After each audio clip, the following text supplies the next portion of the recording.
Senate election को लेकर वज़ीर इमरान खान ने हिकमत अमली को तब्दील क्या किया है और उस तब्दीली में किरदार कौन अदा करेगा?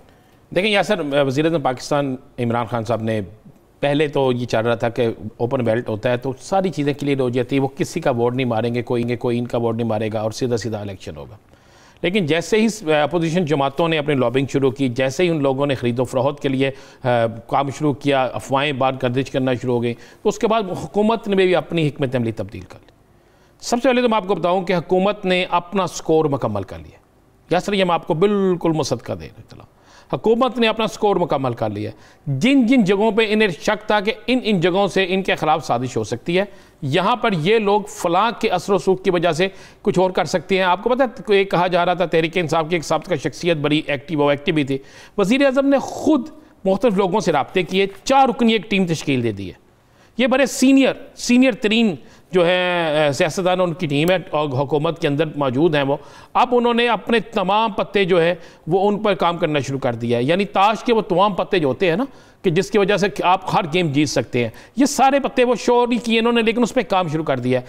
तमाम इत्तेहादियों से इनके मामला फाइनल हो गए हैं। आपको मैं एक खबर बड़ी देता चलो, आपको पता है हुकूमत के 2 इत्तेहादियों के साथ पीपल्स पार्टी राब्ते कर रही थी और 2 दफ़ा राब्ते हो चुके थे, ये अब ये 2-3 दिनों में, लेकिन उनकी तरफ से उन्हें कोई मुस्बत जवाब नहीं मिला। जिसके बाद वज़ीर-ए-आज़म पाकिस्तान ने खुद राब्ते किए।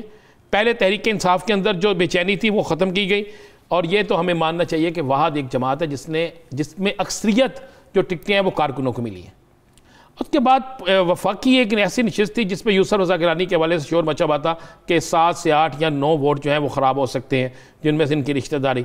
आज की इतला यह है कि उन पर भी मुकम्मल कंट्रोल कर लिया गया। बल्कि आपको एक बड़ी खबर दे दूं कि यूसुफ रज़ा गिलानी साहब 2 या 3 वोट कम लेंगे। मैं आपको ये जी बिल्कुल देख लीजिएगा, 2 या 3 वोट कम लेंगे ये इलेक्शन के दिनों में। आपको ये सूरत चले राना साहब, मैं पूरे पत्ते नहीं पूछता, आप पत्ते ना शो करें, चले ताश का एक ही बता दें कौन है। चले आपको एक चीज़ और बताता चलो, क्या बताना है आपको, एक चीज़ बताता चलो, आगे आने वाले चेयरमैन सेनेट जो है ना वो सजरानी साहब ही है। अच्छा, आज जो मुलाकात हुई है, मैं आपको बता दूं मेरी इत्तला के मुताबिक वही आगे भी चेयरमैन सेनेट है। और मैं ये भी बताता चलो कि जिस तरह मैंने कहा कि इतने वोट गिलानी साहब को कम पड़ेंगे, एक बड़ी खबर आपको दे दूं कि पंजाब की एक अहम शख्सियत से पीपल्स पार्टी के 4 MNA के राब्ते हुए। अच्छा, और उन MNAs ने कहा है कि हम ओपन तो नहीं होंगे, लेकिन आपको यकीन दहानी कराते हैं कि जिस वक्त भी मौका आएगा हम आपकी सपोर्ट करेंगे। चले, ये तो आप कह रहे हैं पीपल्स पार्टी के जो अरकान हैं उनके राब्ते हो रहे हैं, तो जरदारी साहब इस्लामाबाद में डेरे डाल के बैठे हुए हैं, तो वो कोई अपने पत्ते नहीं शो कर रहे। उनकी सियासत मुफाहमत के बादशाह कहा जाता है, जोड़ तोड़ सेनेट इलेक्शन में सबसे ज़्यादा मशहूर उनका है, तो उनकी तरफ से क्या हो रहा है आजकल? देखें, जरदारी साहब बड़ी कोशिश कर रहे हैं, लेकिन हालात बहुत चेंज हो गए। आप ना पहली दफ़ा किसी को मारते हैं गलत फहमी में, दूसरी दफ़ा मारते हैं चालाकी में, तीसरी दफ़ा मारते हैं उसे जाल में लाकर, लेकिन जब चौथी दफ़ा आती है तो लोगों को पता चल जाता है कि इसकी धोखा क्या दिया, चाल क्या चली, जाल कहाँ लगाया। तो फिर जो शिकार होता है ना वो शिकारी से बच जाता है। तो अब हुआ यही है, अब पता लग गया सबको कौन कहाँ किसको किस तरीके से खरीदेगा, किसकी कहाँ पर किसकी। जो शिकार है वो वैसे ही मरियल सा हो गया हो, हिला जुला ही ना जाता हो उससे। नहीं हो सकता है, लेकिन आप ये देखें कि आप मुकाबला जो है ना उस सूरत में नहीं होगा, आप हुकूमत को एज भरा होगा। अब आसफ अली जरदारी साहब अचीव ज़रूर कर रहे हैं। क्या कर रहे हैं अचीव ये कर रहे हैं कि वो शायद 1 या 2 सीट ज़ायद ले जाएं, लेकिन वो तहरीक इंसाफ की नहीं होगी। अच्छा। वो किसी और की हो सकती है, वो किसी और की हो सकती है, तहरीक इंसाफ की नहीं होगी। और किसकी हो सकती है? बकिया पूरी सफ एक तरफ खड़ी है, एक नहीं हो सकती है। मुस्लिम लीग नून को भी तो किसी जगह डेंट पड़ सकता है ना। पीपल्स पार्टी डेंट डालेगी। देखें, हो सकता है कि किसी सूबे में नून लीग जिस पे तकिया कर रही हो, पता चले कि घर के अंदर ही डाका पड़ गया। मैं आपको कुछ इशारा दिया है कि हो सकता है KPK के अंदर कोई ऐसा मामला हो जाए कि नून लीग का हमायत याफ्ता, मैं कह रहा हूँ, उम्मीदवार की बजाय पीपल्स पार्टी का जीत जाए, तो या PTI का जीत जाए और पीपल्स पार्टी उसे डेंट डाल दे। ये होने जा रहा है। मैं आपको बिल्कुल ये मुसद्दक़ा इतला दे रहा हूँ। यानी आप ये कहना चाह रहे हैं कि सोलो फ्लाइट ले रही हर जगह? बिल्कुल हर जगह उन्हें अपना फ़ायदा चाहिए। मुझे एक बात बताएं, चेयरमैन सेनेट के लिए परवेज़ रशीद का नाम क्यों नहीं आ सकता था? चेयरमैन सेनेट के लिए किसी मौलाना फजलुर रहमान के किसी शख्स का आदमी नाम क्यों नहीं आ सकता था? महमूद अचकज़ई के किसी बंदे का नाम क्यों नहीं आ सकता था? असफन यार वली जो है उनके ग्रुप के किसी बंदे का नाम क्यों नहीं आ सकता था? आफ्ताब शेरपाव के ग्रुप के किसी बंदे का नाम क्यों नहीं आ सकता था? चेयरमैन सेनेट के लिए यूसुफ रजा गिलानी, छोटा नाम समझते हैं यूसुफ रजा गिलानी, बहुत बड़ा नाम होगा, लेकिन आप देखें उन पर इल्जामात कितने थे। क्या बाकी जो नाम थे, जो बाकी सियासी, सबसे बड़ी सियासी जमात तो इस वक्त अपोजिशन में मुस्लिम लीग नून है ना, उसका नाम उसमें से क्यों नहीं कोई लिया? ये तो तय हो चुका था कि जनाब ऊपर होंगे यूसुफ रजा गिलानी, नीचे होंगे अब्दुल गफूर हैदरी। मैं आपको बता देता हूँ, ये चंद दिनों में अब्दुल गफूर हैदरी का भी नाम आ जाएगा सामने।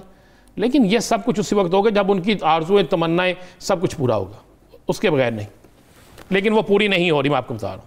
तो राना साहब, मियाँ साहब और आसिफ अली जरदारी साहब के दरमियान टेलीफोनिक रब्ता भी हुआ है। आप कह रहे हैं एक तरफ वो सोलो फ्लाइट ले रहे हैं, दूसरी तरफ रवाबित भी जारी है, एक दूसरे को यकीन दहानियां भी करवा रहे हैं। दोनों एक दूसरे के साथ सियासत कर रहे हैं, दोनों एक दूसरे के साथ सियासत कर रहे हैं। मैं आपको बिल्कुल ये मुसद्दका बात कह रहा हूँ। तो लॉन्ग मार्च और तहरीक अदम एतमाद पे बात की उन्होंने, ये भी सियासत ही हो रही है? ये भी सियासत होगी। मुझे एक बात तो बताएं, मैं फिर वो बार बार बात कह रहा हूँ, तहरीक अदम एतमाद क्या लालू खेत की कोई दुकान का नाम है?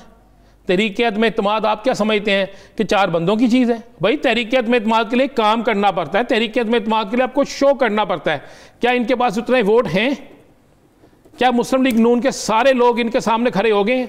जब असम्बली में बिल पेश होता है, जब वहाँ पे असम्बली के अंदर बजट पास होना होता है, तो मुस्लिम लीग नून के अरकान कहाँ जाते हैं? तो कहते तो ये है कि जरदारी साहब ने कायल कर लिया मियाँ साहब को तहरीक अदम एतमाद। नहीं, कायल तो कर लिया। देखें, तहरीक अदम एतमाद बिल्कुल कायल कर लिया। मैं कब कहता हूँ कायल नहीं किया, लेकिन जब तहरीक अदम एतमाद आएगी फिर बात करेंगे, अभी बड़ी दूर बात। अभी भी ऐसा तासुर है कि नून लीग के बेशतर जो रहनुमा है वो पीपल्स पार्टी पे इजहार इत्मीनान नहीं करते? बिल्कुल नहीं करते, बिल्कुल नहीं करते। मेरी आज मुस्लिम लीग नून के एक बड़े सीनियर शख्स से बात हुई। मैंने उनसे पूछा, जी आप तो सीनियर तरीन है, आपको टिकट नहीं दी गई, तो आपने ये क्या मामला हो गया? तो उन्होंने बड़े मायूस होकर कहा कि मैं पार्टी के तो साथ रहूँगा, लेकिन मुझे नहीं पता कि पार्टी अपने आप के साथ भी है कि नहीं। मैंने कहा जी ये क्या मतलब है? उन्होंने कहा जी बात ये, हमें तो ये लगता है कि मुस्लिम लीग जो है वो ख़त्म हो रही है और मुस्लिम लीग के अंदर किसी और का नाम जो है वो मुस्लिम लीग रखा जा रहा है। सारी बातें जो हमसे धोखा देते हैं, हमें खुद मीटिंगों में कहते हैं कि आसिफ अली जरदारी और पीपल्स पार्टी आगे मामला तय कर चुकी है, फिर उन्हीं की बात मानी जाती है और उनसे हमदर्दी वाले लोगों को सीट दी। चले राना साहब, एक आखिरी सवाल, लॉन्ग मार्च के मौके पे इस्तीफों का जो ऑप्शन इस्तेमाल करने की तजवीज़ रखी गई थी, वो क्या अवामी रद्द अमल पे होगा या बाहमी मुशावरत से होगा? 2023 तक कोई इस्तीफा नहीं आएगा। लॉन्ग मार्च होगा, बिल्कुल होगा लॉन्ग मार्च, इसमें कोई दूसरी राय नहीं है, लेकिन वैसा लॉन्ग मार्च नहीं होगा जैसे मार्च होना चाहिए।